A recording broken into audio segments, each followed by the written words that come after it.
Hi, this is a part 2 video about a live demo to showcase how can you protect your APIs on AWS using the AWS native service such as a CloudFront, WAF, or Web Application Firewalls, and the Cognito. If you want to watch the part 1 of the videos, which is about the overall solutions to secure your APIs, you can watch the video here. Now let's start. This is our first demo scenario where we will have the API gateway sitting within our environment and to collaborate with the CloudFront and the WAF or the Web Application Firewall to protect our APIs. So we already have the Amazon API gateway implemented within our AWS environment, and we will try to use our client. In this case, can be a browser or it can be like Python applications to try to raise the HTTPS request and then to invoke the resource sitting behind the API gateway. To do that, we actually have the Amazon CloudFront sitting in front of the API gateway to provide the additional protection for the APIs. So once that request has been able to go through the CloudFront and then hit the API gateway, the request will be able to invoke a Lambda function and then to retrieve the data from the RDS database, so we can see the messaging that's actually stored within the database. And then because the CloudFront also have the native integration capability with AWS WAF, and we will showcase how can we actually use the WAF to provide application level of the protection for our APIs. Let's jump into it. So now we have come into our demo environment. So within our account, we have used the CloudFormation to spin up the environment. So here we have the API gateway up and running alongside with the CloudFront as well as the WAF, the Web Application Firewall. The first thing I want to show you is that we have this API gateway URL here. So if you can recall, right, now we're actually using the CloudFront to front our API gateway. So if you can guess, if I click this API gateway URL, can we actually be able to get access to it? The answer is no. As we shown here, it's a message forbidden, which shows that actually now we only allow those requests that goes from the CloudFront to be able to access our API gateway. So we will show you the reason why we can enforce that. But for now, we want to validate. Basically, we would do the same thing, but we would use the CloudFront endpoint to try to get access. The CloudFront endpoint is here. We just click into it, and then just give it a time. So we'll be able to see the message that's been stored in our RDS database, which is our favorite player is Lionel Messi, right? So this messaging has been retrieved correctly. And the other thing, we can actually validate the user access or the request access is via the Cloud9. We actually have the Python application or the script here to validate the similar request that's been sent by this Cloud9. To do that, we can copy the CloudFront endpoint here, and then we go back to our Cloud9. The Cloud9 is actually sitting within the same demo environment as our CloudFront and API gateway. So if we just use this Python script and then to put the CloudFront endpoint here, you'll be able to get the 200 success code and as well as the response data. This is exactly the data that we got from the browser access. And so this again, this data will be actually sitting within the RDS database as we just shown. So back to the point that we only allow the request to go through the CloudFront first before they can actually access the API gateway. The prerequisite that we can enforce this requirement is through the CloudFront. And if we go to the CloudFront portal here, this is our distribution corresponding to our demo environment. From the general information tab, we can see the CloudFront distribution information. But the key thing I want to show you is if we click the origin, right? And then we will be able to see this origin, which is actually correspond to our API gateway. And in this case, we can click the edit to jump into to see the configuration. So as you can see here, right, we only allowed HTTPS requirement, the protocol, right? So other than HTTPS, all the HTTP, all those unencrypted requests will be denied by CloudFront. So that actually will offload a lot of the security protection burden from our API gateway all the way to the edge. So it's actually making our application and the system more efficient. And if we keep scrolling down, we're actually using the TLS version 1.2, which is the recommended version of the TLS that's compatible with the API gateway. And we also need to specify the origin path. In here, it corresponds to the stage that we implemented on our API gateway. In this case, the stage is development stage, so we use that. And another key thing I want to highlight is the header. The header, the concept of it is actually, this is the header that the CloudFront would attach to the original request that's coming from either the cloud, either the browser or the Python applications, right? So basically, CloudFront will attach this header name, which is a xorigin-verify with the value here, right? So on the other side, actually, we have the WAF that would look into the header. And then the thing is, only those requests with this header attached to it and also with the exact value that we define here will be able to go through the CloudFront to hit the API gateway. So how to do that? This is basically the CloudFront side. And let's take a look at the WAF, Web Application Firewall, which is here. Just click the tab here. The key thing, the key asset within the WAF is the ACL, or the access control list. Here, we define one of the ACL here. If we click into it, we'll be able to see the rules that we define for it. And from the overview page, we will be able to see, all those requests and then how many of them have been, allowed or denied. You will be able to see this, basic information here. For example, like the IP address and action that's been, whether blocked or allowed by the WAF. So this can actually provide additional protection for our APIs. And the key thing I want to show you is the rules. If we click into the rules, so we can see more details here. And the key thing, if you can look at this, is that basically there's one rule here, which is required, the header matching, right? So if you can recall, basically this is the header that we just defined from the, the CloudFront. And within the WAF, we require the header to be exactly match the string, which is defined here. This is the string that we define. And the result is only those HTTPS requests that with this header that's been attached by the CloudFront, and also with this string exactly matched, can be able to send to the API. So this is how things work. And if you have the question around how can we generate this string, that's a good question. Actually, we can define this string, just manually, or we can use another AWS service, which is AWS Secret Manager, to help us to dynamically create this string. And also we can use the Secret Manager to rotate this string on a regular cadence, so we can keep things more safer. So this is how things work, and this is how we can use the CloudFront and WAF to protect our API gateways. And so next we will see how we can actually use the Cognito to do the authentication. If you try to recall the demo scenario 1, we actually use the CloudFront to front our API gateway and working alongside with the WAF to provide additional protection for our APIs. And there's some, shortfalls about this, because we actually allow all the users whoever got the CloudFront endpoint URL to be able to get access to the API gateway. But in some of the cases, you might only want those authenticated users who have the username, password registered within your organization to be able to get access to your APIs. In this case, you really need the authentication mechanism within your environment.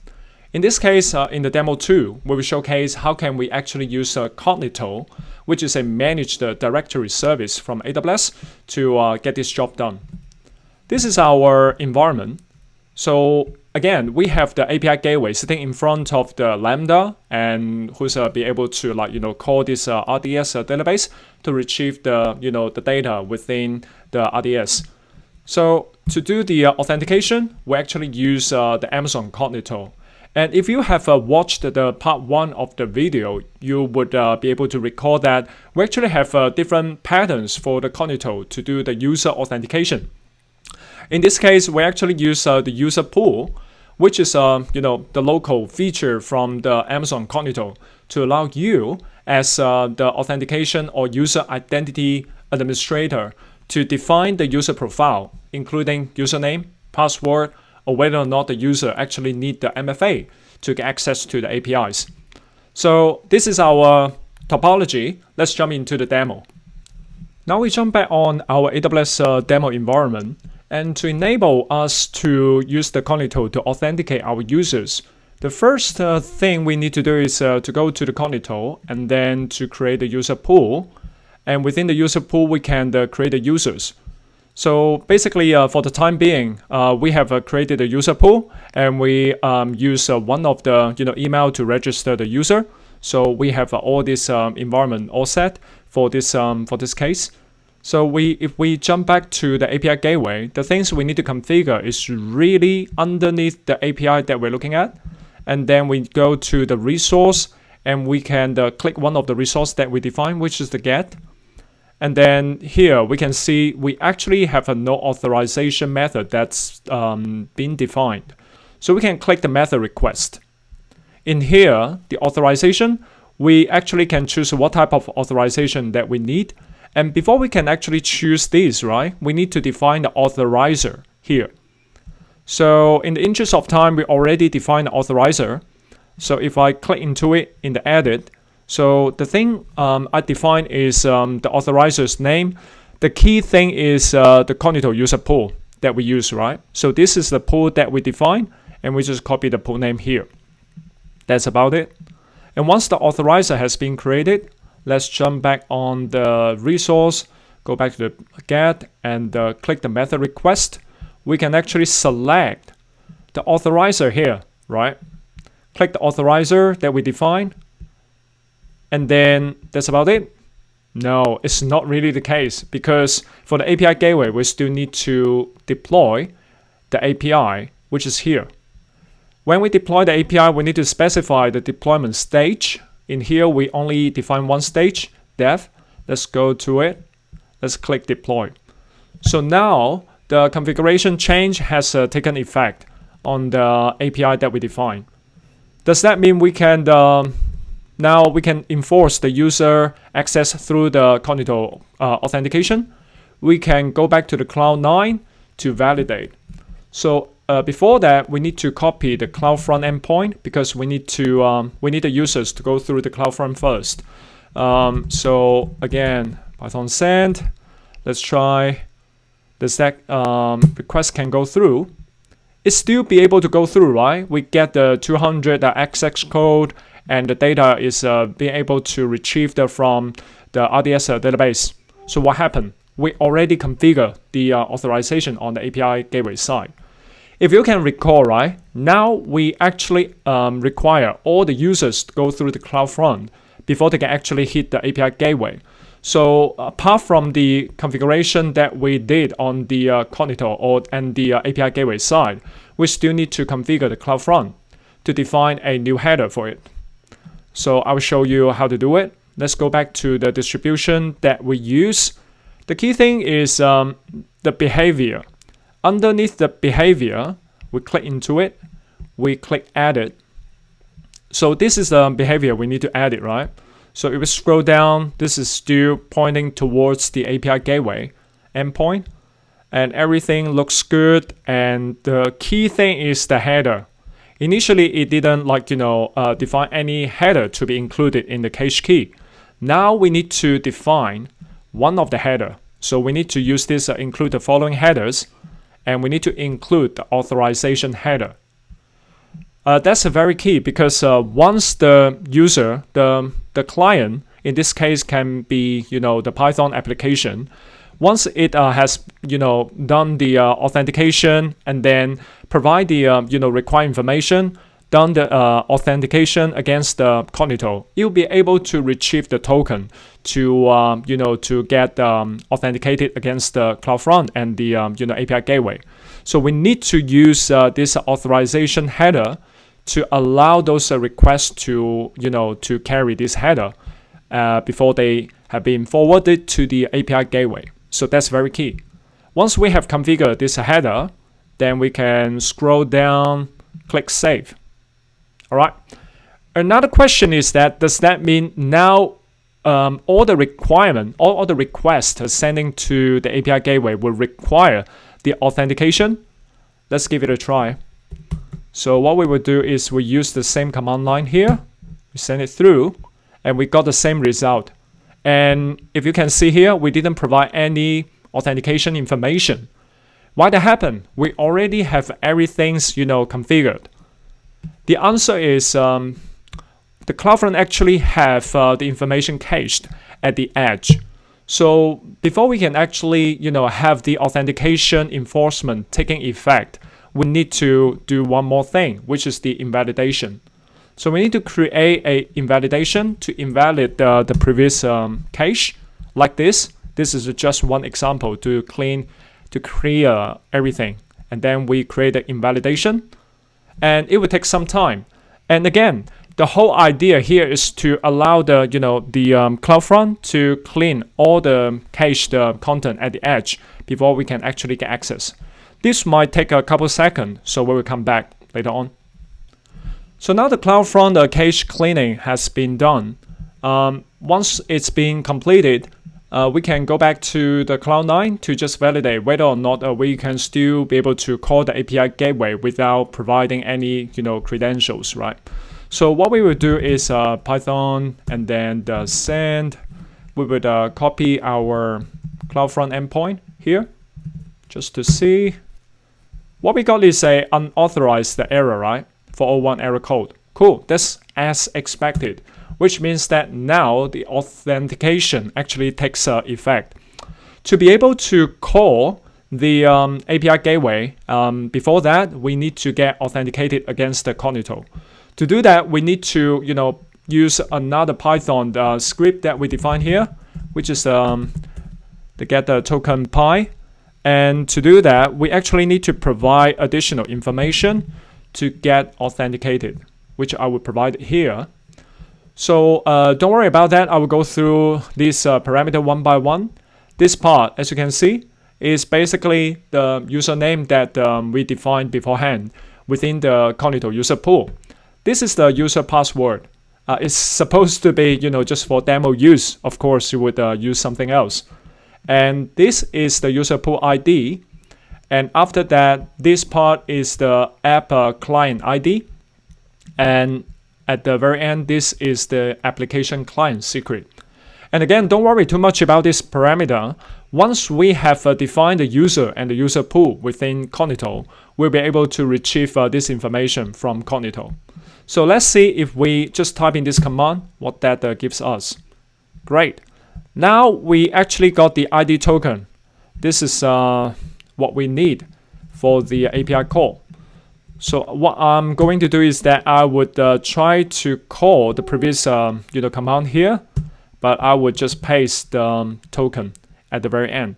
If we try to recall what we did just now, we actually configure the authorization from the API gateway as well as from the CloudFront. So now when we attach this token within our the request, then this request will be able to authenticate itself against the Cognito.